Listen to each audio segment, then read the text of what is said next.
भगवान शिव ने अपने पुत्र को ही वध क्यों किया था? भगवान शिव की महिमा अपरंपार है। कहा जाता है कि काल उसका कुछ नहीं बिगाड़ सकता है जो महाकाल का भक्त होता है, लेकिन भगवान शिव अधर्मियों को दंड देने से बिल्कुल नहीं हिचकते हैं। उन्होंने अपने अपने अधर्मी पुत्र जलंधर और अंधक को भी इसी वजह से वध किया था। हर हर महादेव, जय श्री राम, जय बागेश्वर धाम। नमस्कार दोस्तों, महादेव शिव चैनल में आप सभी का स्वागत है। अगर आप यह कहानी सुन रहे हैं तो पूरा सुनिए, आधा अधूरा छोड़कर जाने की गलती मत कीजिएगा। इस पवित्र कथा को सुनने मात्र से मनचाहा फल की प्राप्ति होगी। अगर आप शिव भक्त हैं तो भोलेनाथ का अनादर न करें। तो चलिए कथा को प्रारंभ करते हैं। देवों के देव महादेव अपने भक्तों की हर परेशानी को दूर करते हैं, लेकिन वह गलत कर्मों का दंड देने में भी संकोच नहीं करते हैं।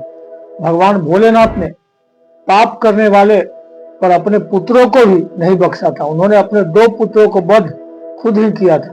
भगवान शिव ने अपने पुत्र जलंधर और अंधक का अंत किया था। विस्तार से जानिए जलंधर और अंधक कौन थे और शिव जी ने इन दोनों का वध क्यों किया। भगवान शिव का ही अंश था। भोलेनाथ ने एक बार अपना तेज समुद्र में फेंका था, तब उससे जलंधर पैदा हुआ था। वह काफी शक्तिशाली था। उसने इंद्र को हरा दिया था। यमराज उससे भय खाते थे। जलंधर को बलशाली होने की वजह से उसकी पत्नी वृंदा थी। वृंदा कठिन पतिव्रता धर्म का पालन करती थी। उधर जलंधर शक्ति के मद में चूर हो गया था। वह वृंदा को पतिव्रता धर्म का भी अनादर करता था। वह इंद्र को हराने के बाद विष्णु लोक में आक्रमण करने चला गया था। उसे पूरे ब्रह्मांड का स्वामी बनना था। कहा जाता था कि विष्णु लोक में जब वह आक्रमण करने पहुंचा तो माता लक्ष्मी ने जलंधर को भाई कहा। उन्होंने कहा कि वह और जलंधर दोनों ही जल से उत्पन्न हुआ है। जलंधर मां लक्ष्मी की इन बातों से काफी प्रभावित हुआ और वह उनको अपनी बहन मानकर लौट गया।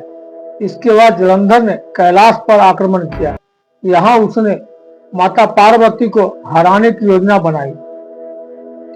यह पता चलने पर भगवान शिव ने जलंधर से युद्ध किया, लेकिन वृंदा के पतिव्रता के चलते जलंधर पर शिव जी का प्रहार निष्प्रभावी हो रहा था। ऐसे में वृंदा के संरक्षण का असर खत्म करने की योजना बनाई गई। भगवान शिव ने जलंधर का वेश धारण किया और वृंदा के पास गए।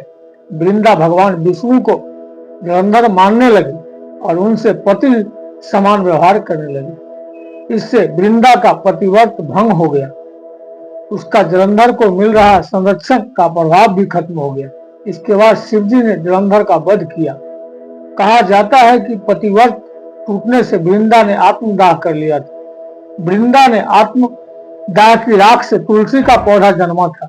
इसीलिए तुलसी को वृंदा का स्वरूप भी माना जाता है और भगवान विष्णु को तुलसी अति प्रिय है। कहा जाता है कि भगवान शिव और माता पार्वती के एक पुत्र का नाम अंधक था।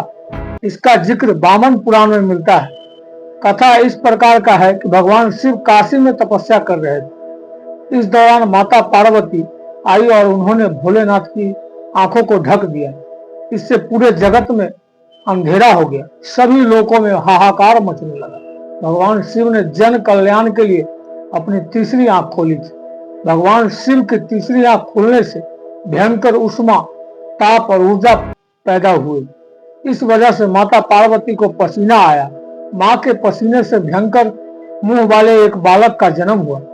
यह दैत्य की तरह दिखता था। भगवान शिव के अंधकार की वजह से पैदा होने के कारण वह अंधक कहलाया। इधर हिरण्यकश्यप पुत्र प्राप्ति के लिए भगवान शिव की तपस्या कर रहा था। उससे खुश होकर भोलेनाथ ने उसे अंधक को दे दिया।